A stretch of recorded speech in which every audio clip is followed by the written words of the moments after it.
बात मुजफ्फरनगर की करते हैं, जहां पर अति प्राचीन शिव मंदिर मिला जो कई वर्षों से कब्जे में था, कैद में था, बंद था। लेकिन अब जब मंदिर सामने आया है तो उसके शुद्धिकरण के लिए हवन पूजन की शुरुआत होने जा रही है। इसी से जुड़ी एक रिपोर्ट आपको दिखाते हैं।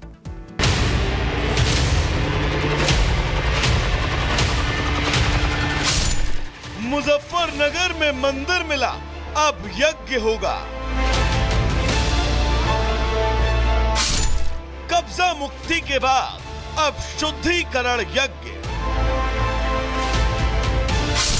कब्जे का जज्बा नहीं, कानून से देश चलेगा। मुजफ्फरनगर में मिले अति प्राचीन शिव मंदिर, जिसे सालों से कब्जे की आड़ में रखा गया, अवैध रूप से मंदिर को बंद किया गया। जहां पूजा पर रोक थी, वहां पर अब शुद्धिकरण को लेकर हवन होने जा रहा है। दरअसल उत्तर प्रदेश के मुजफ्फरनगर में मिले 54 साल पुराने एक खंडहर मंदिर को पुनः जागृत करने के लिए यशवीर महाराज ने 23 सितंबर यानी आज मंदिर में पूजा अर्चना करने का ऐलान किया है, जिसको लेकर अब जनपद का प्रशासन भी अलर्ट मूड में है। जिसके चलते शनिवार को अधिकारियों ने जिस क्षेत्र में मंदिर है वहां के लोगों के साथ एक बैठक की, जिसमें उन्होंने शांति बनाए रखने की अपील की और सड़कों पर पैदल फ्लैग मार्च किया। दरअसल नगर कोतवाली क्षेत्र स्थित मोहल्ला लद्दावाला में सन 1970 में स्थापित किया गया एक शिव मंदिर खंडहर अवस्था में मिला, जिसके चलते 54 साल पुराने शिव मंदिर को पुनः जागृत करने के लिए योग साधना आश्रम के महंत स्वामी यशवीर महाराज ने 23 दिसंबर को मंदिर में पूजा करने का ऐलान किया है और इसे लेकर अब प्रशासन भी अलर्ट है। वहीं इस पूरे घटनाक्रम की अगर बात करें तो मंदिर मिलने के बाद शुद्धिकरण यज्ञ होगा। एहतियातन पुलिस ने लद्दावाला में पैदल मार्च निकाला, मंदिर के आसपास वाले घरों की निगरानी शुरू कर दी। मोहल्ले में भारी फोर्स के साथ पुलिस की दस्तक, भारी सुरक्षा व्यवस्था के बीच आज यज्ञ होगा।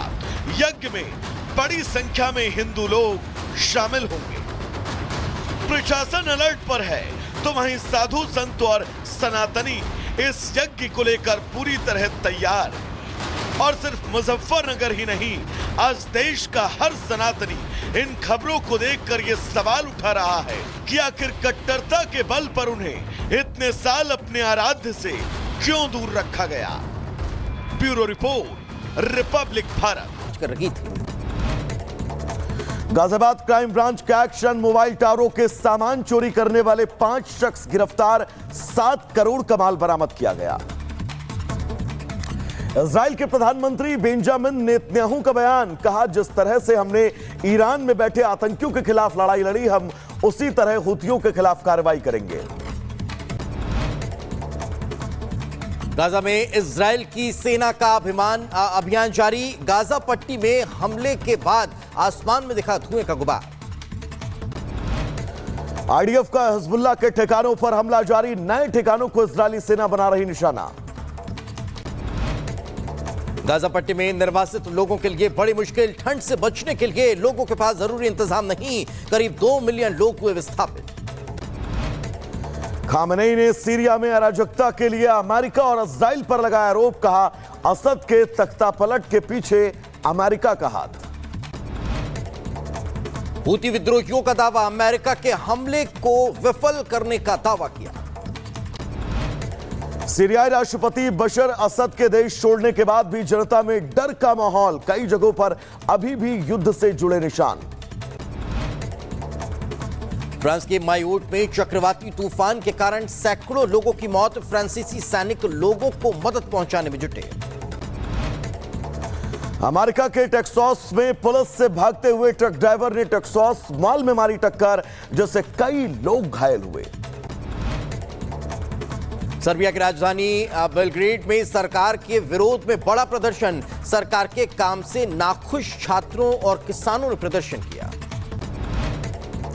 लेबनान में जेल में बंद कैदी परिवारों का विरोध प्रदर्शन, कैदियों की रिहाई की मांग करते हुए विरोध प्रदर्शन किया गया। तुर्की के विदेश मंत्री ने जोलानी से मुलाकात की गई। दमिश्क में राष्ट्रपति भवन में दोनों के बीच मुलाकात हुई। रूस के कामचटका में 3 दिन पहले लापता हुआ AN-2 विमान मिला। विमान में सवार तीनों लोगों की जान बच गई।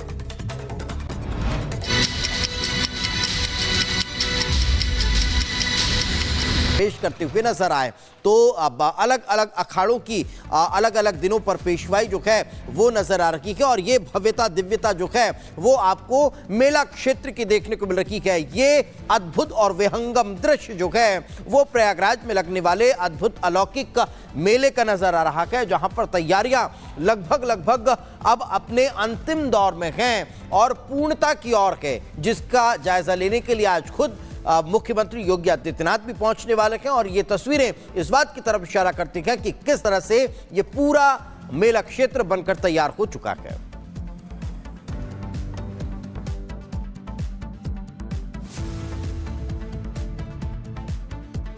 श्री पंचदशनाम आवाहन अखाड़े की पेशवाई आज निकाली जा रही है और हमारे साथ है पर्यावरण बाबा यानी कि अरुण गिरी जी महाराज। अरुण गिरी जी महाराज, आखिरकार कुंभ को हरित कुंभ कैसे बनाने वाले हैं, क्योंकि आपको पर्यावरण बाबा के नाम से जाना जाता है। कुंभ को हरित कुंभ ऐसे बनाया जाएगा कि वृक्षारोपण किया जाएगा और भक्तों को 51,000 वृक्ष फलदार भेंट किए जाएंगे प्रसाद के रूप में। और सभी लोग इस कुंभ में संकल्पित हो कि 2-2 वृक्ष लगाए जाएं और हरा भरा किया जाए। सबका नैतिक कर्तव्य है, सरकार का भी और हम लोगों का भी।